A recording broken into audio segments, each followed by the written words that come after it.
그리고 피고가 이혼을 원하지 않는다고 하면 가사조사관이 왜 이혼을 원하지 않느냐고 묻기도 하고 가정회복을 위해 어떤 노력을 하고 있는지도 묻기도 합니다.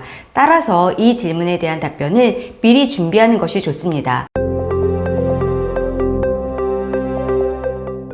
안녕하세요. 법률의 정원 이혼 전문 권민경 변호사입니다. 이혼 소송 중 판사님은 이혼, 재산분할, 양육권 등에 대한 사실관계를 파악하기 위해 가사조사 명령을 내리는데요. 가사조사는 변호사 없이 본인이 직접 조사를 받는 절차이기 때문에 이를 잘 이해하고 철저히 준비하는 것이 중요합니다. 오늘은 가사조사를 어떻게 준비해야 하는지에 대해서 자세히 알아보도록 하겠습니다. 우선은 조사 명령서를 확인해야 합니다. 판사님이 가사조사가 필요하다고 판단하시면 변론기일에 가사조사를 명하시고 필요한 부분을 특정하여 가사조사관은 빠른 시일 내에 해당 사항을 조사하여 서면으로 보고할 것이라고 명합니다. 이 명령은 가사조사관에게 내려지는 것이지만 법원은 해당 명령서를 당사자들에게도 송달하기 때문에 당사자는 가사조사 명령의 내용을 확인할 수 있습니다.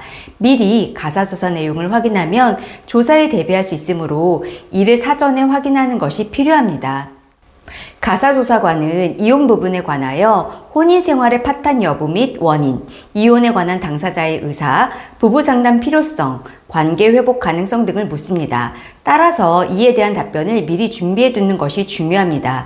원고의 경우 이혼 소송을 제기한 사람이므로 소장에 기재된 대로 피고로 인해 혼인관계가 파탄되었다고 진술하시면 됩니다. 그리고 이혼 의사가 분명하고 부부상담을 원하지 않는다면 그러한 의사도 명확히 표현하는 것이 좋습니다. 피고의 경우 원고의 주장이 사실과 다르거나 과장되었다는 점을 구체적으로 반박할 필요가 있는데요. 원고의 주장은 소장에 상세히 기재되어 있으므로 소장 내용을 꼼꼼히 확인하고 반박할 내용을 미리 준비하는 것이 좋습니다. 그리고 피고가 이혼을 원하지 않는다고 하면 가사조사관이 왜 이혼을 원하지 않느냐고 묻기도 하고 가정회복을 위해 어떤 노력을 하고 있는지도 묻기도 합니다. 따라서 이 질문에 대한 답변을 미리 준비하는 것이 좋습니다. 간혹 이혼을 원하지 않는다고 하면서 계속 이대로 별거하며 살고 싶다고 말씀하시는 분들도 있는데요.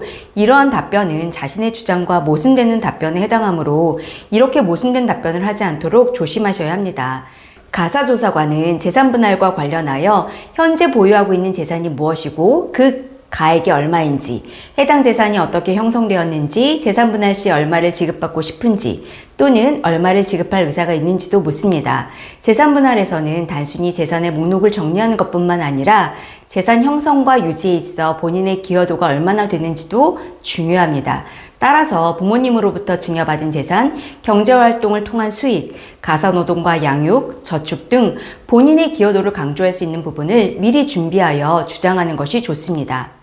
가사조사관이 친권과 양육권에 대하여 조사를 할 때 양육권을 주장하는 분들은 지금까지 아이를 어떻게 양육해 왔는지를 상세히 설명하고 자신이 양육자로 지정되어야 하는 이유를 명확히 제시하는 것이 중요합니다.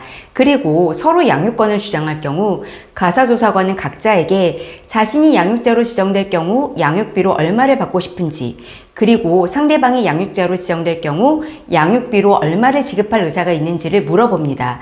따라서 자신이 받을 양육비뿐만 아니라 자신이 지급할 수 있는 양육비도 미리 준비하시는 것이 좋습니다.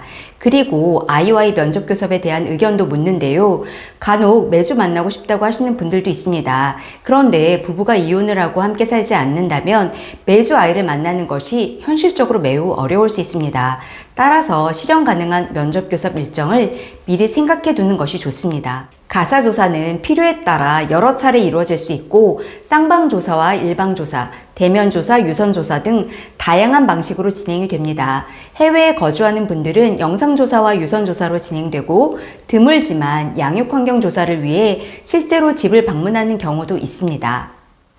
오늘은 가사조사를 준비하는 방법에 대해서 이야기를 나눠봤는데요. 도움이 되셨다면 좋아요와 구독 부탁드리고 궁금하신 사항은 편안하게 문의 주시기 바랍니다. 감사합니다.